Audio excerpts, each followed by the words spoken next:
A ver, manito. Sí, gracias, señorita Valeria. A ver, Osvaldo Carranza, ¿se puede escuchar? Ya, muy bien. Así como Angélica que pone su dedito. Ya. ¿Qué tal? ¿Cómo están todos? A ver, el día de hoy nos toca tocar un tema muy importante para las gestiones y las operaciones comerciales, ¿no? Que es la compra-venta internacional y también las controversias que surgen en ellas. Eh, Quisiera saber si alguien tiene idea de qué tan importante es tener un contrato de compra-venta en una operación comercial. ¿Alguien me puede decir? ¿Me puede levantar su manito y Angélica le podría pasar?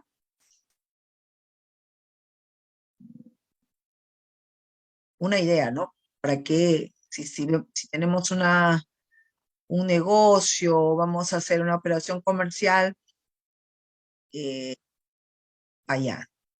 José Luis nos indica que, por favor, los demás asistentes, si pueden apagar sus micrófonos, porque se escucha el ruido allá. Ya creo que Angélica ya lo mutió. Ya. Bueno, la idea es ver un poco qué tanto saben ustedes o qué tanto pueden saber en este momento de la importancia de la seguridad jurídica que brindan los contratos, cuáles son las controversias que pueden surgir en las operaciones nacionales e internacionales, en compraventas y en otros tipos. Pero sí, no hay nadie que quiera responder, prefieren escuchar primero. Entonces vamos a empezar. Voy a compartir. Me comentan si ven, si están viendo, por favor. Conforme. Muchas gracias. Ya, entonces, vamos a empezar. Como ya hemos dicho, ¿no? Contratos y controversias en el mercado internacional. ¿Por qué en el mercado internacional?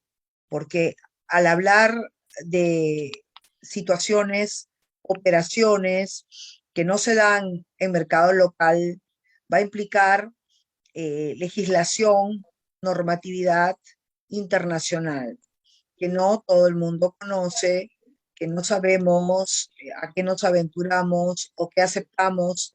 Entonces, ¿por qué es importante saber qué es lo que tendríamos que hacer para tener éxito en nuestras operaciones? Bueno, esperamos que no llegue a ninguna controversia, pero más vale prevenir teniendo un contrato que suceda algo y después no sepamos cómo resolverlo. Entonces, vamos a dar comienzo a lo que nos trae el día de hoy.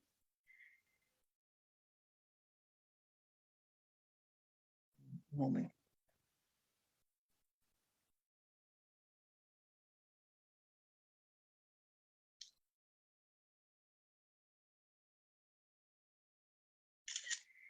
Vamos a la segunda. Bueno, aquí eso lo voy a poner arriba. ¿Qué cosa es el contrato de compra-venta?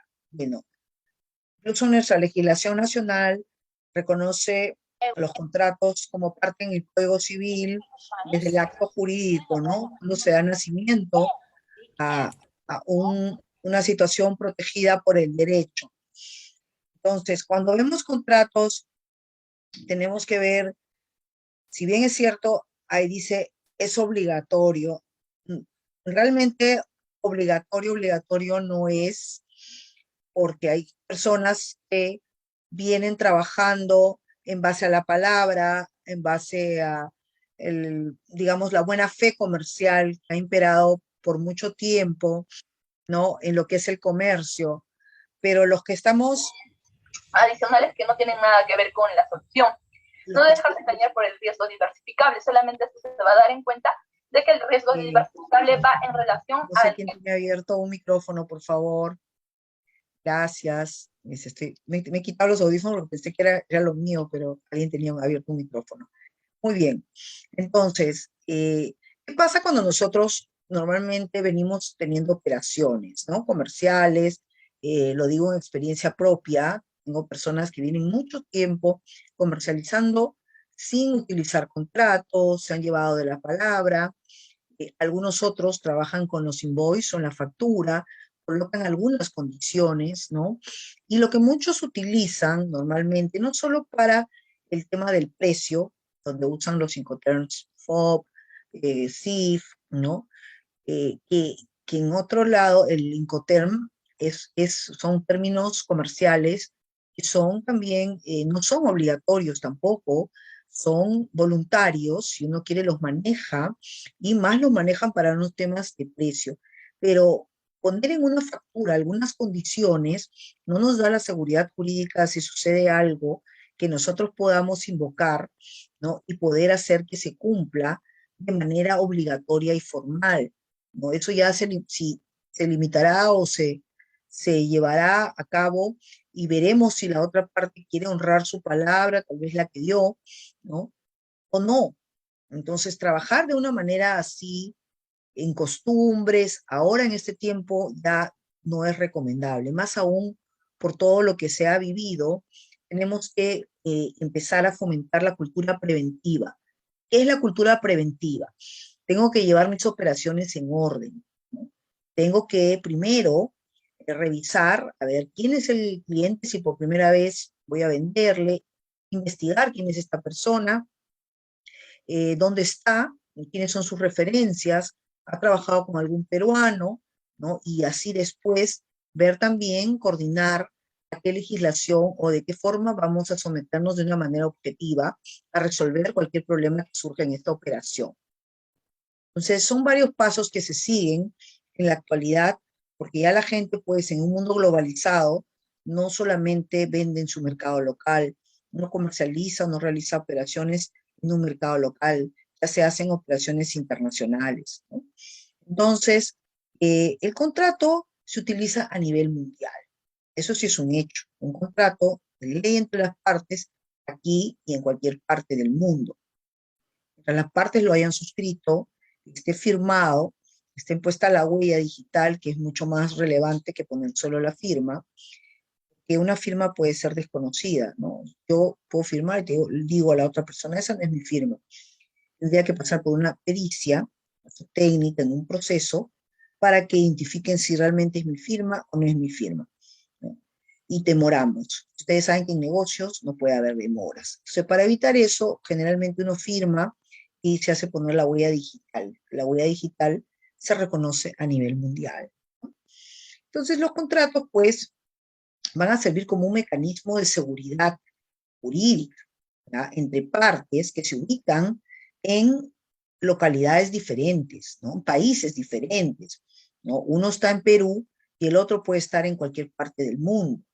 Se manejan legislaciones distintas. Perú tiene su poder judicial, su sistema legal, y la otra parte que va a contratar tiene también su sistema legal. Ambos países van a querer someter la, la operación a su propia legislación o a sus cortes, lo cual no es positivo porque ya lo hemos visto en la experiencia, ¿no? Se generan problemas que pueden llevar hasta instancias superiores, ¿no? Entonces, lo ideal es la objetividad, que lo vea alguien que no es del país o que se maneje con un contrato que sea reconocido a nivel mundial, ¿no? Entonces, las voluntades de las partes que van a dar origen al contrato, ¿no? Es lo que forma parte del mismo, ¿no? Como un requisito esencial es el acuerdo de voluntades entre dos o más partes, ¿no? Para crear, generar, ¿no? Un vínculo jurídico y obviamente el objeto de esta compraventa debe ser lícito, ¿no? No se va a contratar o teniendo un contrato en la mano, a pesar de que tenemos el documento, tenemos las firmas hasta legalizadas. Si el objeto del contrato es ilícito en nuestro país o en el país de destino o en el mundo, ese contrato pues va a ser un contrato nulo, no, no vale.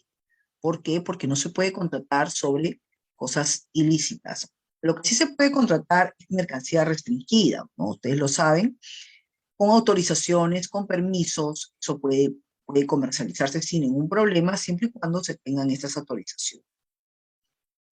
Obviamente, un contrato de compra-venta siempre es con fines de lucro, ¿no? Para otro tipo de contratos tenemos la donación, tenemos la permuta, tenemos otro tipo, pero la compra-venta siempre uno entrega algo a cambio de dinero, ¿no? Que es lo que les pagan por lo que ustedes entregan. Se desprenden de una propiedad que puede ser los productos o servicios, y a cambio de esto les van a pagar en dinero, ¿no? Va a pasar por aduanas, sí, es un tema que ya... Entonces, ¿por qué? ¿Por qué se fundamenta la contratación internacional? Por lo mismo que estoy explicándoles, que las dificultades que existen de someterse a la legislación del país, del otro contratante, ¿no? ¿Por qué? Porque no entendemos su legislación, el sistema jurídico es diferente. Es como si cuando contratamos con Estados Unidos, ellos tienen el common law, es el sistema legal, y nuestro sistema, el peruano, sigue el sistema romano germánico. Entonces son dos sistemas distintos. No se van a aplicar las mismas cosas, no se sigue de la misma manera. Entonces estamos en desventaja, ¿no? Igual es cuando uno va con otro país, ¿no? Su sistema es diferente al nuestro. Entonces, lo mejor es ver un modelo de contrato que sea reconocido en el mundo, y además el mecanismo de solución de controversias también, ¿ah? Entonces, todas las relaciones internacionales, que pueden ser, no solo van a ser pues compra-venta, también los temas financieros, los temas tecnológicos, los temas de ID, todo necesita tener una garantía jurídica. También los temas de la protección de derechos de intelectual, como marcas, ¿no? Los know-how, todo necesita tener un contrato. Personas que dicen, pero ¿por qué voy a tener tantos contratos, tantos documentos? Es preferible tenerlo y no necesitarlo, que necesitarlo y no tenerlo, ¿no? Entonces, yo lo tengo allí y esperemos que termine mi operación, no lo necesité, pero ya lo tuve, a que de repente pasó algo y no lo tengo, ¿no? Entonces, es por eso que nosotros buscamos siempre una forma de darles herramientas a los emprendedores y a las personas que están comercializando, que tratemos de implementar una cultura preventiva, ¿no? Busquemos siempre ir nosotros también como ellos van, porque ellos siempre se asesoran, tienen contratos ya preparados, incluso mandan ellos de fuera sus contratos para que el exportador peruano los revise, los firme, y piensan que también ellos no los van a hacer revisar y los van a hacer pues pasar así nomás, lo cual no es así, ¿no? Entonces, como dije, el contrato va a ser un acuerdo de voluntades, ¿no? Que todos somos partes. La diferencia o lo resaltante está en la residencia internacional, ¿no? Una de las partes domicilia fuera del territorio nacional. Es obviamente libre consentimiento de las partes. Cuando uno firma un contrato se entiende que nadie lo ha presionado, que ha querido y tiene la voluntad de realizar una transacción, una operación, ¿no? Y obviamente modificar, crear, modificar o extinguir una relación jurídica válida, ¿no? Sobre algo que es lícito. Está protegido por derechos, sí, obviamente, y la realización de la transacción internacional con un objetivo económico patrimonial. Tener pues un beneficio ambas partes, ¿no? Yo recibo el producto y el otro recibe a cambio el dinero. Entonces, más parte con el propósito de definir obligaciones jurídicas para crear, ya ese es el concepto que ya habíamos dado. Entonces, ¿dónde encontramos un contrato que sea pues el contrato madre que nos permita utilizarlo en nuestras operaciones internacionales? Vamos a 1980, la Convención de Viena ha creado pues el contrato de compra-venta internacional de mercancías. Perú ha aprobado la adhesión a este contrato de la Convención de Viena, entonces por lo tanto lo podemos utilizar en nuestras operaciones. Hay que aprender a manejar este documento porque obviamente es un documento legal, ¿no? Entonces, ¿qué conceptos o cuáles son los puntos que yo debo tener en cuenta en mi contrato? Siempre lo primario es las partes, ¿no? ¿Quiénes son las partes? ¿Están muy bien identificadas? O sea, yo tengo que saber qué contrato con el señor, a ver, Willis Palomino, lo veo acá, ya, identificado con tal documento, y que el señor Willis Palomino tiene la facultad y los poderes para obligarse en nombre de la empresa. Si fuera un contrato con una persona natural, bueno, pero también tengo que ver si realmente Willis Palomino es Willis Palomino, porque puede haber usurpación de identidad. Hay también usurpación de facultades. Entonces hay personas que se presentan como, bueno, yo no soy el gerente, pero yo estoy como gerente de ventas y tengo las facultades para poder realizar estas operaciones. Pero realmente es así. Nos debemos conformar con que nos manden documentos por WhatsApp, por correo, documentos que realmente no estamos seguros si son legales en ese país o así nomás están fedateados por un notario, han venido por el canal que deben venir o así nomás es que hemos recibido la documentación. Eso es muy importante, verificar la autenticidad de las partes que intervienen en una operación, ¿no? Y además de eso, saber que están facultados para obligarse en nombre de la empresa que dicen representar, ¿no? Y que tienen esas facultades. Porque ya han habido casos en los cuales sí, pues firma Willis Palomino y dice gerente de ventas, y cuando nosotros verificamos, sí, como gerente de ventas, pero él como gerente de ventas no tiene la facultad de obligar a la empresa a compras mayores de $5,000, por ejemplo. Hay una limitación en los poderes otorgados a Willis Palomino. Entonces, como nosotros desconocemos esos arreglos internos que tiene la empresa, pensamos que como gerente de ventas tiene pues potestades amplias para manejarse dentro de la organización. No, hay que ver poderes específicos. Y como aquí nos exigen todo, ¿no? Tráeme la ficha de la empresa, tráeme la SUNARP, de SUNAT, el RUC, quiero ver si realmente estos señores son los dueños, cuánto el accionariado poseen. Entonces, igual nosotros exigiremos a los extranjeros que nos muestren que realmente las personas que firman son quienes dicen ser, ¿no? Ahora, luego tenemos que identificar la mercancía, ¿no? La mercancía o el producto que está sujeto de venta, o es el objeto de la venta, es lo que debe ser identificado. Con esto quiero decir que claramente identificado en color, en tamaño, cuando se trata de productos en agrícolas, por ejemplo, el calibre debe estar indicado, cuando hay que señalar los límites o los límites máximos residuales, el LMR, ¿no?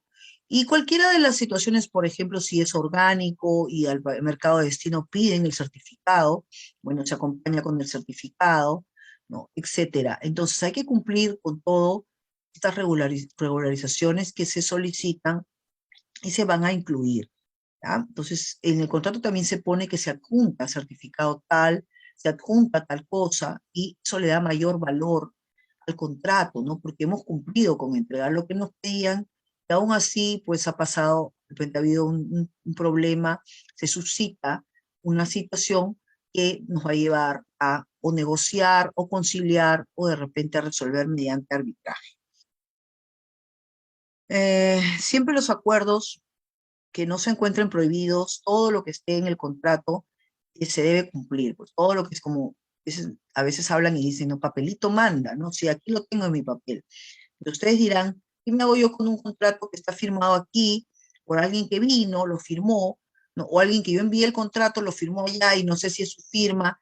Esos son los temas que hay que ver siempre, porque es difícil comprobar, ¿no? Cuando alguien firma de otro país y te manda la firma ya escaneada y te dice, es mi firma. Y si no está firmando igual que su documento, puede decir que no es él, puede no haber ni firmado. Entonces tenemos que tener cuidado con esas situaciones, ¿no? Y lo mejor es cuando se pone la huella, porque la huella sí, no el lugar, eso se ve y se revisa, ¿ya? Entonces, eso es muy importante. Alguien estaba hablando, creo, o me pareció, o era Angélica. A ver, si no, vamos avanzando. ¿Y qué este convenio de Viena, ¿no? Que fue, pues, obviamente aprobado en 1980 por quiénes? Por la UNCITRAL o la CENUTMI, que es la Comisión de Naciones Unidas para el Desarrollo del Derecho Mercantil. Ellos siempre están investigando y están buscando mecanismos y formas para desarrollar el derecho mercantil, ¿no? Y como ya el mundo empieza a globalizarse, se necesita tener normas que se apliquen a todo el mundo. Ya no se puede aplicar contratos internos, sino ya hay que ir aplicando normas que son de naturaleza internacional, ¿ya? Hay otros principios, como los Landó, que se usan en Europa, que también se utilizan para regular las operaciones comerciales, ¿no? Y los UNIDROIT se usan mucho en Estados Unidos, por ejemplo, para cualquier tipo de operación comercial, ¿no? Ahí lo dice el Common Law, utiliza mucho los principios UNIDROIT o UNIDROIT, ¿no? Y los Incoterms, que esos sí los conocemos bien, ¿no? Conocemos las versiones, cada 10 años la Cámara de Comercio de París renueva pues estos términos de comercio. Ojo que estos términos de comercio solamente sirven para regular 4 puntos, ¿no? La transmisión del riesgo, indicar que paga, hasta dónde paga cada una de las partes, ¿no? Hasta dónde es responsable y obviamente quién paga aduanas, ¿no? Esas son las cosas que regulan los Incoterms, pero no te dicen, por ejemplo, en caso de demora en la entrega, ¿no? Que va a haber una penalidad de tanto, ¿no? Que tiene que ser asumida por el comprador que no lo pagó porque no había un motivo razonable o sustentable que demore el pago, porque ya hemos quedado que el pago era a la entrega o a los 2 días de la entrega o una vez que dio la conformidad, etcétera, ¿no? Entonces, por eso es que debe existir un contrato, porque el Incoterm solamente va a ser para esos temas de riesgo, ¿no? De hasta dónde es la responsabilidad de cada uno, cuándo asume el otro la responsabilidad, ¿no? Para eso sí se usan los Incoterms, ¿no? Entonces, aquí, por ejemplo, lo que les digo, siempre escribir, miren, preferible acceder a escribir así, bien detallado su producto, en color, en calidad, en calibre, cuando es ese tipo, cuando son textiles, es importante, ¿no? Ver el pantón de colores, porque si no se indica el color, yo digo color azul en el contrato, bueno, por mí que soy el exportador, yo pongo color azul, la otra parte aceptó el color azul en prendas, ¿no? Cuando son recibidas, el comprador dice, pero yo no quería ese azul, yo quería un azul índigo. Sí, pero ¿en qué momento se puso en el contrato el tipo de azul que usted quería? ¿No? Solamente dice azul, o se indica azul y usted lo firmó. Sí, pero ese no es el azul que yo deseo, ¿no? Entonces, para eso uno, cuando ya ahora que se manejan pantones y todo eso, uno indica con el código, con el número, las computadoras ahora manejan colores, entonces uno indica, ¿no? Cuando no se trata de prendas y bueno, son productos, también hay que indicar, ¿no? No exactamente el color, pero de repente la presentación, cómo va a ir, ¿no? Cuánto de merma se acepta, también se coloca en el contrato, porque siempre hay un poco de merma a la hora que llegue el producto. Entonces, las partes, de común acuerdo, dicen, bueno, yo te acepto que llegue tanto, ¿no? Entonces, describo la mercancía. Tengo que estar de acuerdo también en el precio. Una cosa es la forma y otra cosa es el medio, ¿no? El pago lo puedo hacer adelantado, anticipado, en el momento, después de recibida la carga. ¿Y con qué lo hago? ¿No? Cobranza documentaria, ¿no? Carta de crédito, que es lo más seguro, ¿no? O transferencia, que es algo riesgoso, pero hay personas que aún lo siguen utilizando. ¿Ya? El plazo de entrega, ¿cuánto es la proyección en la que se está estimando con el transporte, con todo, en que llegue el producto a el destino o el destinatario? Entonces ahí tengo que poner un plazo de entrega, ¿no? El lugar donde lo voy a entregar. Y también a veces lo marca el Incoterm, ¿no? Dependiendo del Incoterm, pues será en el descargando del buque, pero puede ser en el buque, puede ser en el muelle, etcétera. Eso ya dependerá de también si es que han incorporado, los Incoterms se pueden incorporar dentro de los contratos. Como son voluntarios, uno pone sus Incoterms si desea. Lo que no debemos es andar sin contrato. El transporte y el seguro, obviamente hay que ver el transporte local, el transporte internacional, el seguro, cuando hay un Incoterm, eso también se marca, ¿no? ¿Quién se encarga del transporte local, internacional? ¿Quién asume el seguro? ¿No? El trámite aduanero también es otra de las cosas que los Incoterms también los marcan, la transferencia al riesgo, los embalajes, Y también ahí va el punto que nos interesa ahora, la legislación y jurisdicción aplicable, ¿no? Tenemos que establecer allí bajo qué normas se va a llevar este contrato de compra-venta internacional de la Convención de Viena, porque no podemos dejar a un libre albedrío o a un país o a un señor de un país, una empresa de otro país, que ellos solitos pues pongan su país, sus cortes, ¿no? Porque generalmente las cortes favorecen a sus nacionales, ¿no? Ya por un sentido de protección, de nacionalismo, valga la redundancia, ellos favorecen, ¿no? Mientras que si lo vemos de otra forma, eh, buscamos un punto neutro, ¿no? Y ellos pues que resuelvan, o creo mi tribunal, y que resuelvan mediante arbitraje, y va a ser mucho más rápido, y yo voy a poder como persona de negocios, poder tener pues la solución a una controversia que llevarse a cualquiera de las cortes me va a durar pues años, ¿no? Recuerden que los procesos normalmente duran años, ¿no? O sea, aquí por lo menos en el Perú y en otros países también son, son muy extensos. Bueno, vamos avanzando entonces. Si ahí no tienen ninguna pregunta, sigamos. Que tengo que salir volando, así que tengo que dictar una clase. ¿Quiénes son los operadores de compraventa internacional, no? ¿Quiénes intervienen? Bueno, hemos visto las partes, ¿no? Por un lado un vendedor, por otro lado un comprador. A veces hay pues intermediarios, ¿no? Como los traders, ¿no? Como las personas que están acompañándonos en una operación, o los brokers, ¿no? Son personas que nos consiguen los negocios, los que están en el mercado de destino, son los operadores indirectos, ¿no? También los agentes comerciales que nos avisan que hay una oportunidad de negocio, o también que están buscando. O nosotros podemos tener una sucursal en un mercado de destino, y de ahí van surgiendo oportunidades de negocio, ¿no? Los directos es cuando tú realizas tu operación entre el exportador y el importador, que en este caso es el comprador, cuando es una exportación. Pero también podemos realizar operaciones cuando intervienen estas personas. Y normalmente hay que tener nuestros contratos también con estas personas, que deben ser aparte del de compraventa, porque mi trato con este señor que me va a hacer un tipo de negocio no tiene nada que ver con el que voy a realizar con el comprador. Es mejor separar, ¿no? Porque si no, mezclar papitas con camotes, ¿no? Con él, a él le voy a vender, ¿no? Un contenedor de arándanos, y a este señor es el que me ha conseguido el negocio. Entonces él va a recibir una comisión de acuerdo a cuando se cierre esta operación y se formalice, y yo reciba pues mi pago, ¿no?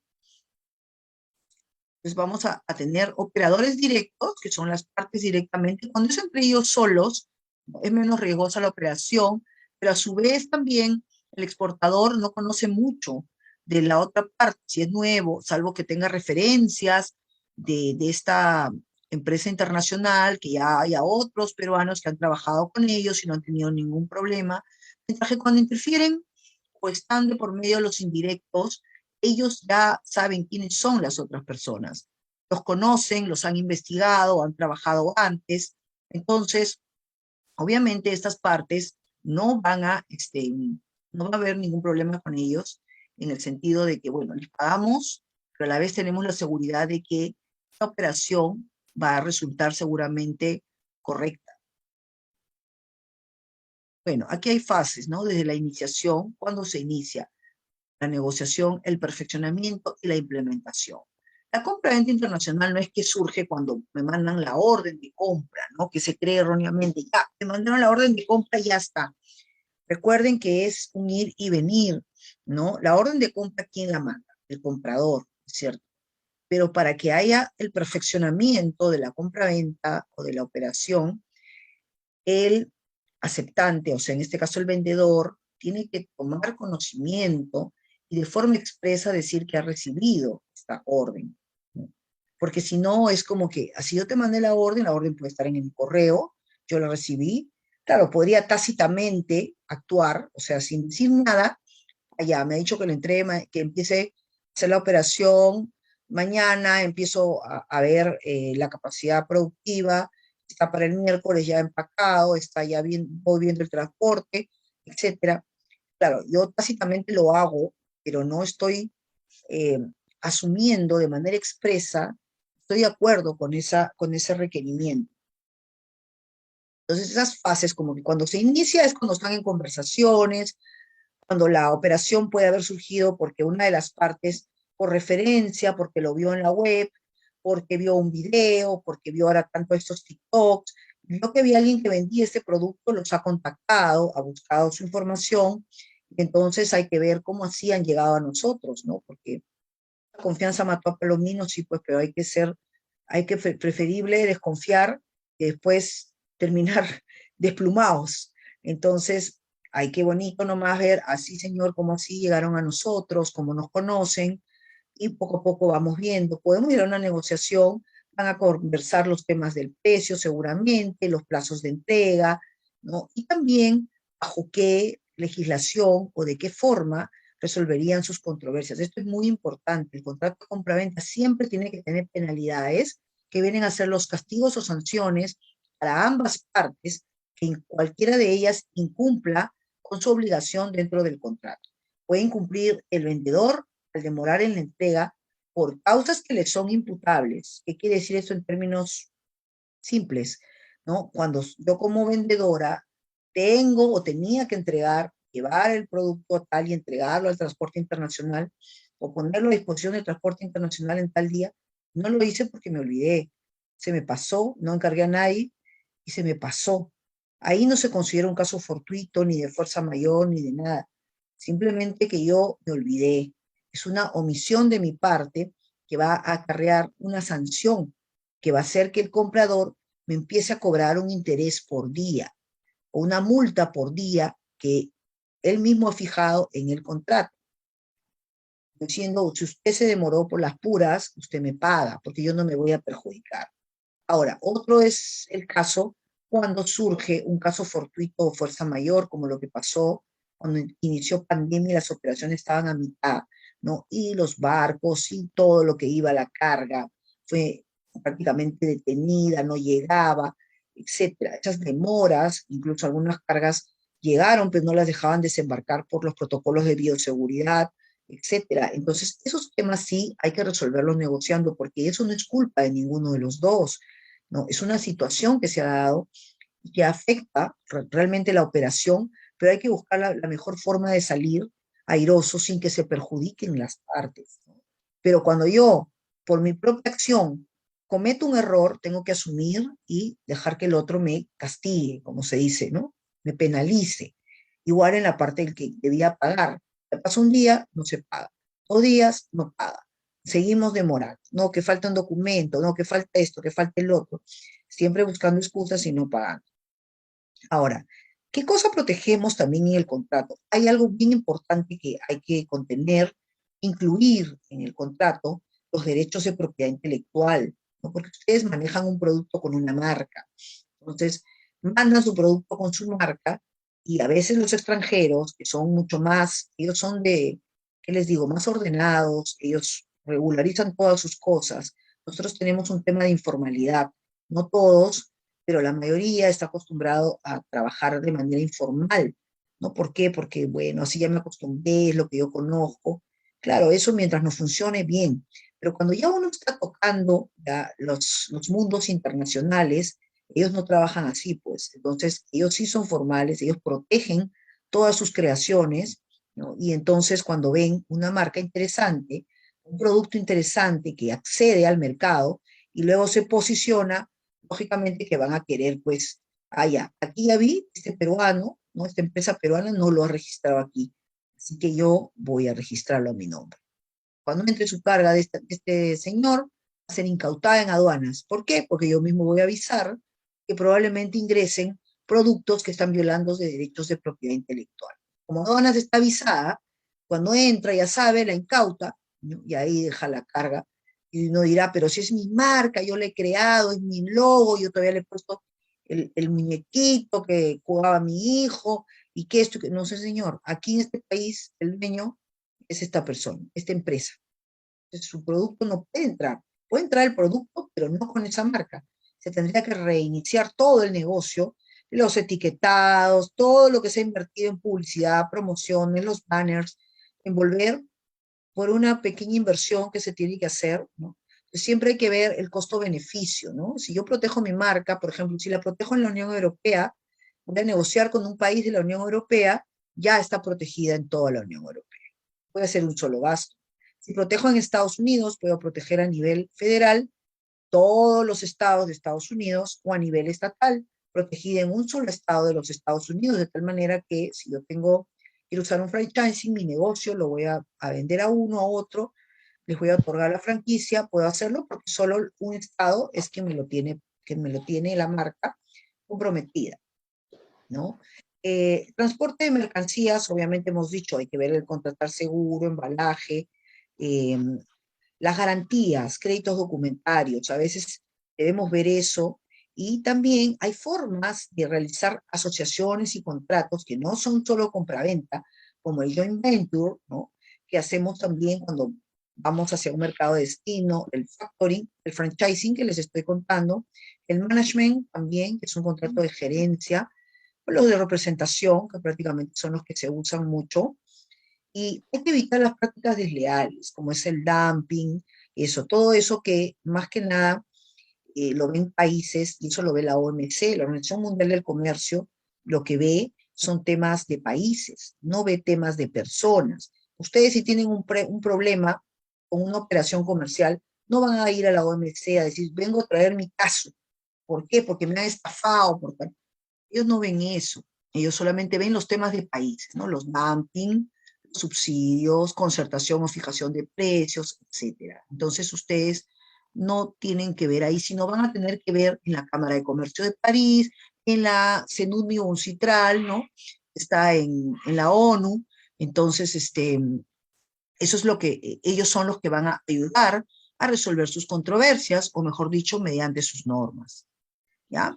Entonces, mi contrato ya lo tengo sometido al modelo de contrato de la Convención de Viena. Obviamente que el modelo de contrato es un modelo. Ese contrato debe ser adecuado. Ese es otro punto que tienen que tener en cuenta. No es copiar tal cual, no. Para cada situación hay que tener un contrato, porque a veces hay personas, ya tengo el modelo, con este modelo voy a hacer otros y así todos mis contratos van a ser igualitos. No, porque no se aplica a lo mismo, ¿verdad? No se aplica a lo mismo. Entonces, son situaciones distintas y hay que proteger, hay que proteger nuestra inversión. ¿Ya? Entonces, en vez de ir a las cortes de países que no conocemos, utilizaremos el arbitraje como solución de controversia. Dentro de un contrato de compraventa debe ir siempre una cláusula arbitral, y de eso deben asegurarse, para poder resolver rápidamente cualquier problema que surja. Se entiende que lo primero que se hace y hacemos nosotros en la práctica es siempre la negociación. Primero conversamos, tratamos de llegar a un acuerdo, ceder una parte, que ceda a la otra, y así de repente llegamos y resolvemos sin tener que ir a un arbitraje, ¿no? Porque finalmente decimos, bueno, esto cuesta, a ti también te va a costar, si tú pierdes vas a pagar todo, entonces, ¿qué te parece si mejor vemos una forma más amigable de resolver este problema entre ambos sin perjudicarnos más económicamente de lo que ya venimos perjudicándonos porque esto se ha detenido? Entonces a veces sí se llega, pero cuando no se llega, tenemos que usar el arbitraje, ¿no? Y el arbitraje es un mecanismo de solución muy efectivo. Yo justo estoy viajando los primeros de mayo a terminar un arbitraje. Normalmente se escoge como sede otro país diferente al país de las partes, ¿no? Por ejemplo, si una de las partes es Perú y la otra parte, pues digamos, es España, ¿no? Podría ser países que no sean de la Unión Europea, países del este, pero generalmente escogen Estados Unidos para que sea algo neutral, ¿no? Y los árbitros pueden ser el de parte, que en este caso soy yo, de parte para la empresa peruana. eh, el español ha escogido también su árbitro. Ambos árbitros, nosotros dos, escogemos un árbitro que no sea de ninguno de los continentes. ¿no? Ni del continente europeo ni del continente americano, para que sea una persona objetiva, porque el presidente del tribunal es quien va a ver la diferencia, ¿no? Porque es entre una dirimencia, él va a poner ahí quién es el que debe obtener o quien está a favor de la situación que se está planteando, ¿no? Los arbitrajes, sí es cierto que a veces cuando los llevamos ad hoc y no en una institución, no son tan onerosos como se piensa. Y si ustedes se ponen a sacar las cuentas, ¿no? Y ponen cuánto cobra un estudio de abogados mensual por llevar un caso, y hay casos que perduran 5 años, el arbitraje, a diferencia, es un proceso de tiempos señalados. Se señala en un acta de instalación del arbitraje y en esos tiempos se resuelve. Por ejemplo, este arbitraje que yo he tenido me ha tomado 5 meses como máximo. Y viajando yo afuera, porque las audiencias son afuera y tengo que estar presente, ¿no? Y va un abogado, porque el cliente quiere que vaya un abogado aquí a mirar, porque él no actúa, puede actuar, pero generalmente se busca un abogado del sitio, ¿no? Para que apoye, si es necesario en realidad, pero todo después, la parte que pierde, tiene que reconocer los gastos del ganador, lo que ha invertido en el pago de los árbitros, lo que ha invertido en trasladarse o trasladar también al árbitro al lugar de donde se resuelve, ¿no? Al que ha llevado, por eso siempre uno tiene que tener sus sustentos documentarios, ¿no? Acá tengo los pasajes, acá tengo lo que ha comido, aquí tengo todo, el transporte del taxi, todo. Entonces, y ellos no tienen problemas en pagar. Eso es lo bueno de este tipo de procesos que se manejan a nivel internacional. Estas personas están acostumbradas.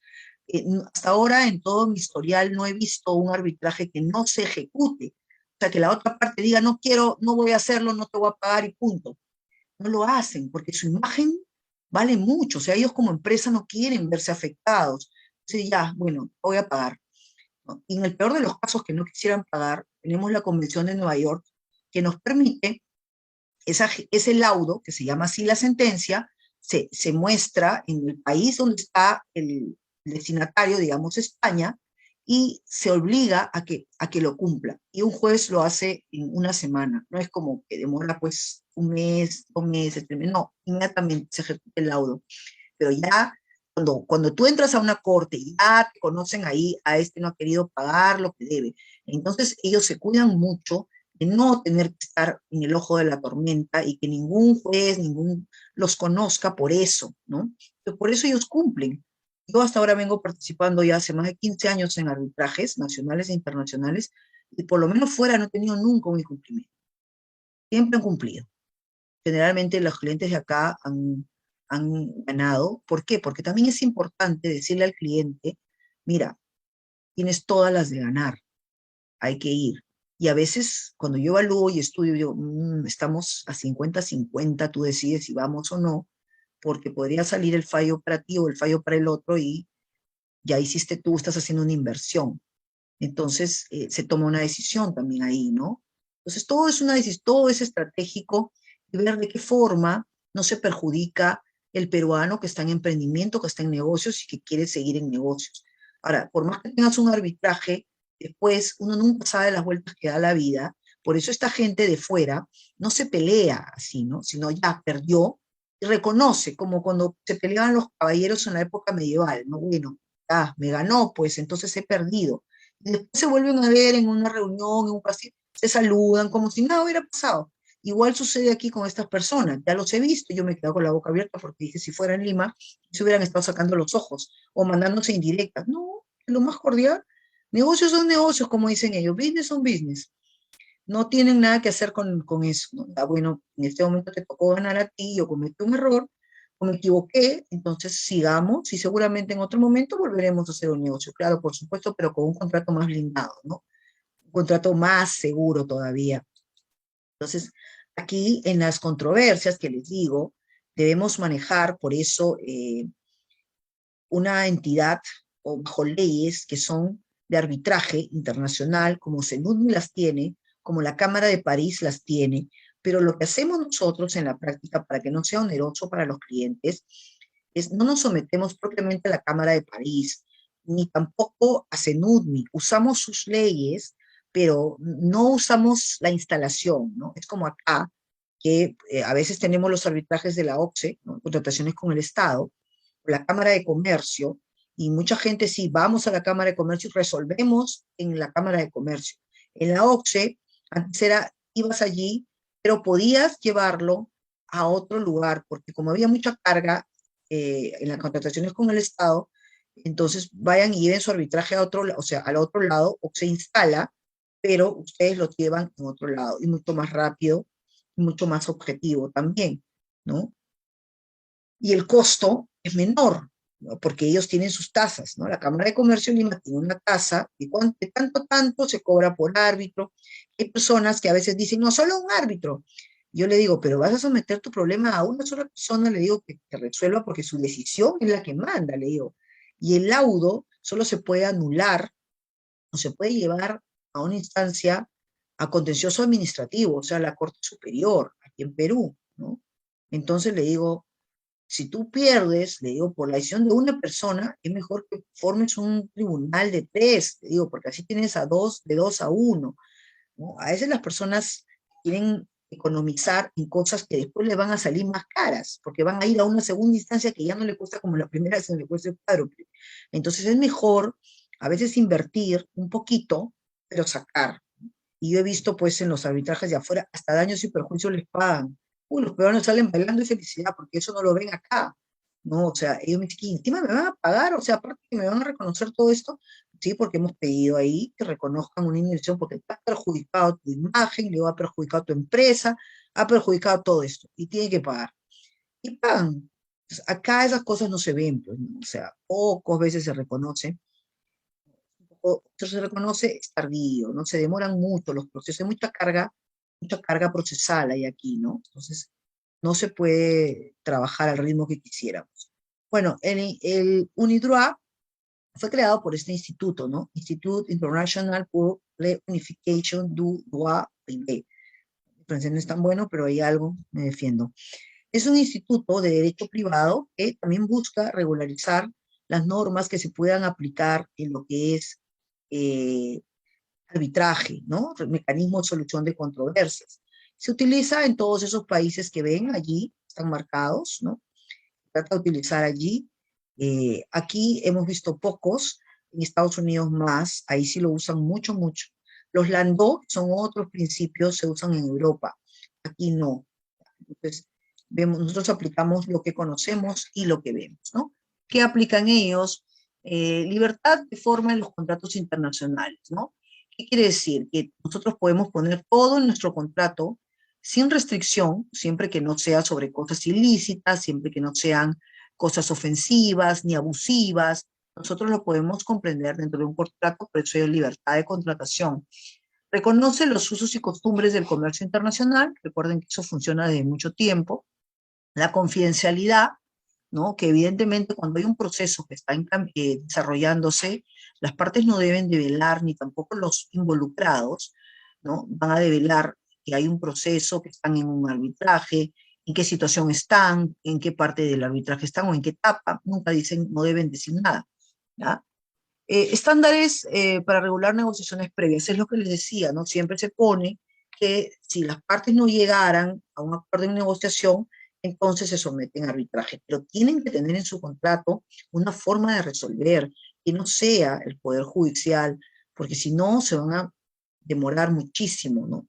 Y acá nosotros ya casi no trabajamos con el Poder Judicial, a excepción de los temas de familia que no podemos desvincularnos porque tanto familia como penal en donde entra el Estado a tutelar, ¿no? El arbitraje no puede resolver así nomás. ¿Por qué? Porque son bienes tutelados, ¿no? La familia, los niños, los temas penales, ¿no? Son delitos que no se pueden resolver en un arbitraje, pero todo lo demás lo podemos resolver por ahí. Ahí está la convención, que es lo que le decía, cuál es la forma de ella, ¿no?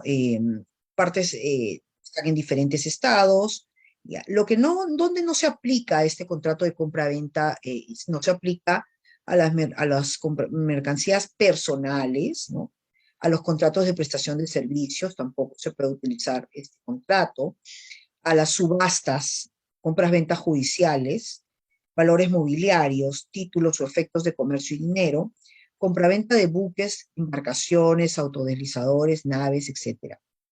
Ahí no se aplica, o sea, no pueden utilizar este modelo de contrato para esas cosas, pero para todo lo demás sí lo pueden utilizar, ¿no? Hay un principio de autonomía de la libertad que está reconocido en el artículo 6 de la Convención de Viena, ¿no? Se aplica a todas las personas que quieran, sean personas naturales o jurídicas, que quieran realizar, pues, intercambios de bienes y también, por ejemplo, la interpretación, ¿no?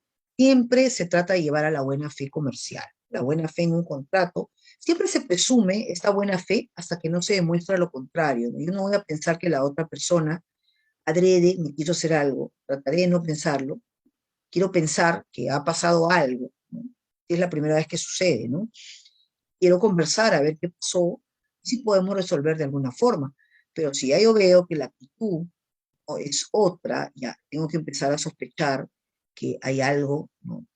Y los abogados y los que estamos en comercio y en marketing, tenemos una intuición que va más allá, como decimos, más allá de lo evidente, ¿no? Mientras ya el cliente todavía está pensando en la inocencia del comprador, nosotros ya vimos que ese comprador se lo quiere almorzar con zapatos y todo. Y no por quererle sacar algo al cliente, sino porque ya la intención está vista, sea por acciones que está haciendo, o sea por cosas que encontramos en los contratos, sobre todo los contratos que vienen en otro idioma, tenemos que revisarlos exhaustivamente, porque siempre y cada vez que lo leemos, encontramos algo más, ¿no? Algo más que pone en desventaja al emprendedor o al exportador peruano. Entonces, la idea es que los contratos sean blindados a favor de el peruano, ¿no? O de nuestro cliente peruano. Cuando nuestro cliente es un extranjero, bueno, tenemos que trabajar con el extranjero, pero mayormente que trabajamos con peruanos, a ellos son a quienes brindamos toda la ayuda, el soporte necesario para que realicen con éxito sus operaciones. Y a veces hay personas que nos buscan cuando ya están en el problema. Por eso es que le digo que no hay cultura preventiva. Nosotros decimos siempre, qué bonito es cuando nos llaman, cuando no hay problemas. O sea, para evitar esos problemas, nos llaman. ¿Cómo hago, doctora? Para yo voy a tener esta operación. ¿Qué me recomienda usted? Nos consultan, ¿no? Nos consultan antes. Mire, a mí me ha dicho que lo haga con transferencia. ¿Usted qué cree? ¿Qué le parece? Me ha mandado este documento, ¿no? Entonces, antes de que realice su inversión pequeña, se le asesora y ya está. Pero ya los que vienen con un problema detrás, no, miren, me han estafado, miren, no me pagan, miren que dice que mi carga es esta y no es la carga. Entonces, ya son problemas más complejos, ¿no? Entonces, demandan un poco más de complejidad también, porque también nosotros tenemos que utilizar a nuestra membresía, a nuestros colegas que están afuera, para que participen en el caso. Porque si bien es cierto, usamos arbitraje, puedo ir yo, puede ir otro colega, somos varios que estamos en el equipo, pero también necesitamos a un abogado del sitio donde vamos, porque necesitamos nos informe qué pasa allí, salvo que estemos usando las normas que conocemos, como usualmente es, ¿no? Estas de CENUDMI, de la Cámara de Comercio de París, que las conocemos, entonces ya no necesitamos asistencia de un abogado allá, pero a veces lo necesitamos para investigación, para ver alguna cosa de la parte contraria que nos sirva para resolver el caso o presentarlo como una prueba, ¿no? Entonces siempre es ver todos estos temas. El contrato, ¿cuándo se perfecciona, no? Cuando hay la aceptación de la oferta, es lo que les decía en los primeros pasos, ¿no? Cuando ya llega, ¿no? Llega la orden de compra, la oferta llegó y está, y se recibió, ¿no? Llega, dice al destinatario, cuando se le comunica, dicen verbalmente. Ellos hablan de verbalmente, pero en realidad debe estar de manera expresa, en un mail. Ahora tenemos esto tecnológico. Mira, si me aceptó, mira, tal cosa, ¿no? Entonces, antes creo que usaban telegrama, creo que se llamaba lo que usaban en los barcos, para que venía rapidito algo, ¿no? Eso no lo he llegado a ver. Bueno, el artículo 7 que habla de la convención, bueno, que no estén expresamente todo lo que no esté prohibido, se va a poder sustentar dentro de este contrato, lo van a poder proteger. Luego tenemos, reconoce que la compraventa es consensual. La convención generalmente tiene algunos artículos en que las partes podrán decir a esto sí me someto y a esto no. Pueden excluir algunos artículos de la convención si desean, en el propio contrato, ¿no? Eso lo hemos hecho en algunos casos a petición de la parte. La parte extranjera nos ha dicho que eso no quiere, entonces le consultamos, lo vemos que no es relevante, entonces, ya bueno, lo hacemos, ¿no? ¿Cuándo entregamos la mercancía? Cuando la ponemos a disposición del comprador en el lugar convenido, ¿cierto? ¿Y qué dice la convención? ¿Ya? Por regla general, hay que pagar el precio al vendedor cuando se pone a disposición las mercancías, ¿no? Ahora, el vendedor puede hacer el pago con una condición que puede poner una condición para la entrega de la mercancía, ¿no? Entonces, obviamente, ese es cuando piden pagos anticipados que se dan todavía, pero bien difícil. Eso ya más que nada es un suministro, porque ya es una persona con la que vienes vendiéndole ya bastante tiempo, la conoces, te paga, él te paga y tú le envías, y hay una confianza y una buena fe entre ambos, que no se ha quebrantado, ¿no? Pero después es poco probable que alguien te pague anticipado, ¿no? Sin ver la mercancía, sin recibirla, ¿no? Pero puede darse el caso también, ¿no? Ahora, la entrega al vendedor, obviamente, es cuando ya implica poner en el transporte la mercancía, en el primer porteador, ¿no? O sea, puede ser el transporte local. Allí a veces, esto lo señala la convención, pero cuando ustedes ya manejan los Incoterms, los mismos Incoterms lo dicen, ¿no? ¿Cuándo se pone a disposición del comprador, ¿no? A la borda del buque, al costado del buque, ¿no? Entonces, dependiendo cuál de los Incoterms se haya utilizado. Siempre también cuando se incluyen Incoterms en los contratos de compra-venta, hay que indicar cuál es la versión que están utilizando. Hay personas que aún utilizan la versión 2010. Ojo, los Incoterms no son sustituibles en versiones. ¿Esto qué quiere decir? Que la versión 2020 no ha dejado sin efecto la versión 2010, sino que se ha incorporado y dejado de lado ciertos Incoterms. Por eso es importante colocar la versión en la que ustedes están poniendo, sobre todo todos los que utilizan el FOB y el CID, son los más usados.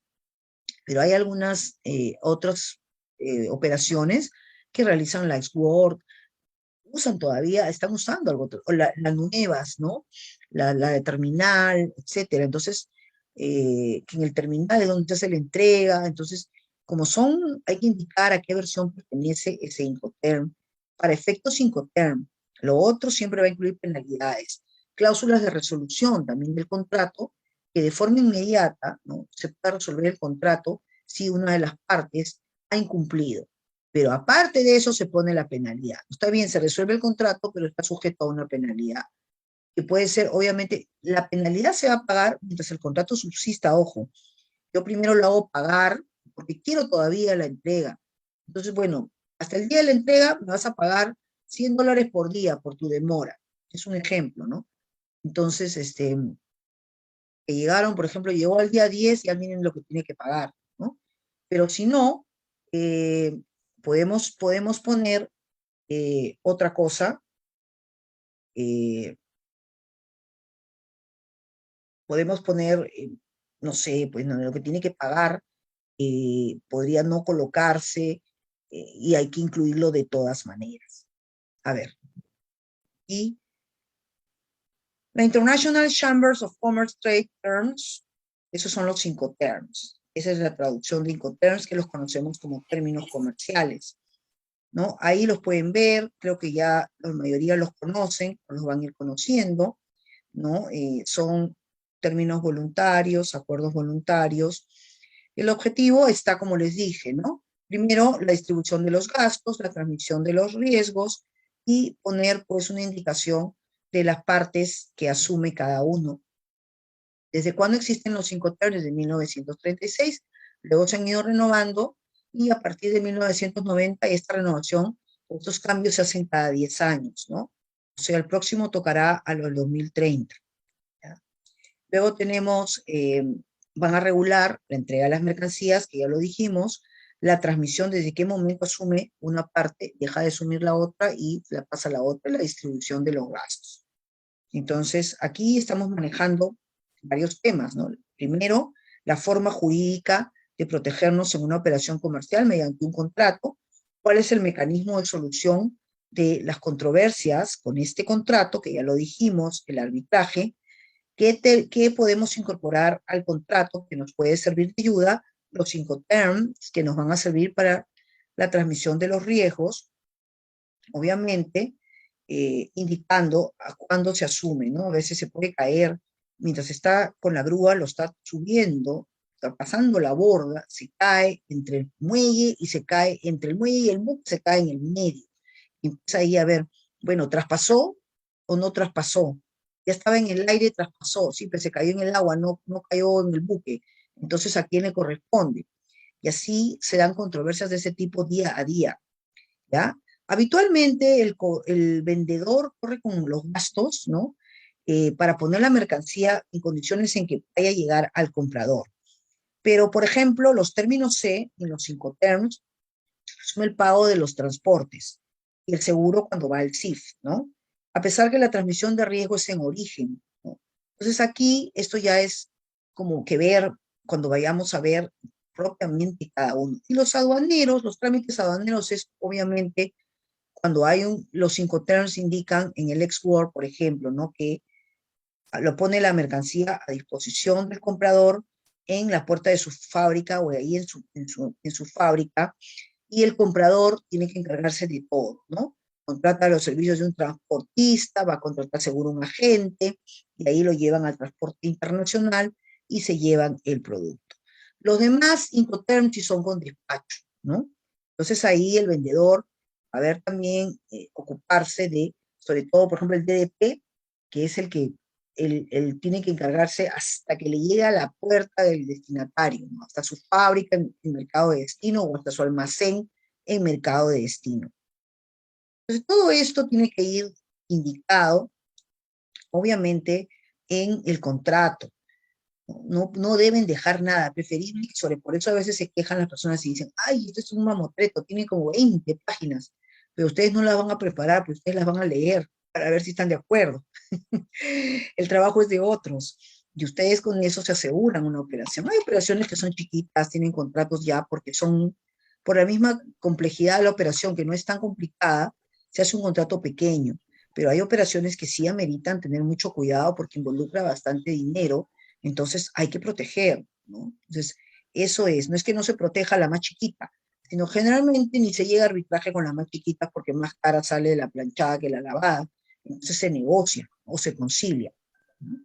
Aquí tenemos un modelo de contrato que seguramente le van a poner a su alcance Angélica y el Instituto Peruano de Negocios para que ustedes tengan, ese es un modelo base, como ya dije, no es que este modelo se aplique a todo, por si acaso, cada situación tiene que ser regulada y adecuada y obviamente compartimos con ustedes para que lo vayan viendo, se vayan familiarizando, seguro habrá algunos que ya lo conocen, ¿no? Y hay que implementar siempre por seguridad jurídica un contrato de compra-venta internacional para cada operación.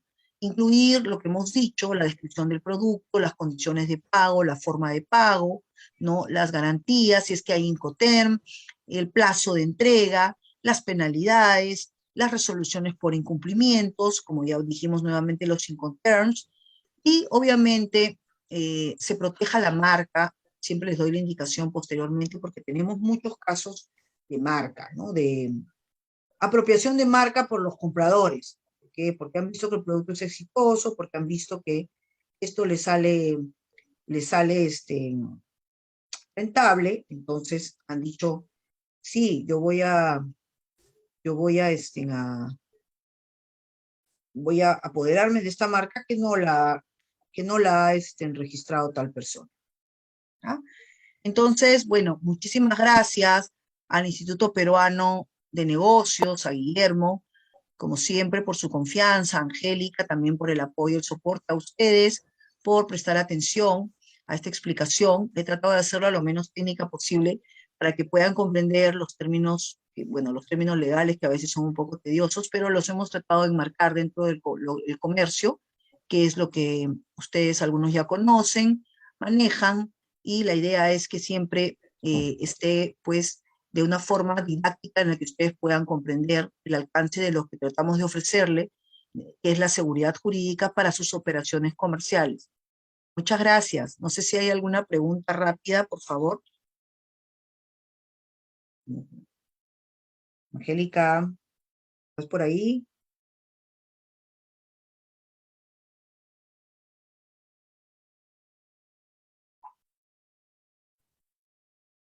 Sí, doctora María, más bien muchas gracias por su presentación el día de hoy. Se me oye, ¿verdad? Sí, te escuchamos, te escuchamos. Perfecto. Ya compartimos el enlace para que puedan registrar su participación. Creo que hay una duda o consulta por parte de Juan Ilazaca. A ver, A ver, un rapidito. momento. A ver, Juan Manuel, buenas tardes. Sí, buenas tardes. Yo quería, sí sé que en algunos momentos son complicadas las cosas, ¿sí? Y cómo pudiéramos en algún momento, supongamos yo más adelante, tenga alguna exportación, cómo ubicarles a ustedes para poderles pedir sus asesoría en ese aspecto, ¿sí? Y no Mis datos, tener problemas, como usted dice, hay veces vienen con el problema cuando ya está medio ya cuando ya complicado, estás ¿sí? bien complicado. Uh-huh. Sí, Juan Manuel, qué bueno que quieras adoptar una cultura preventiva. Angélica y Guillermo tienen mis datos, ellos te pueden, si tú te contactas con ellos, te pueden alcanzar mis datos para poder ayudarte en lo que necesites, brindarte la asesoría que te sea necesaria para que puedas llevar a cabo tus operaciones con seguridad. ¿Ya?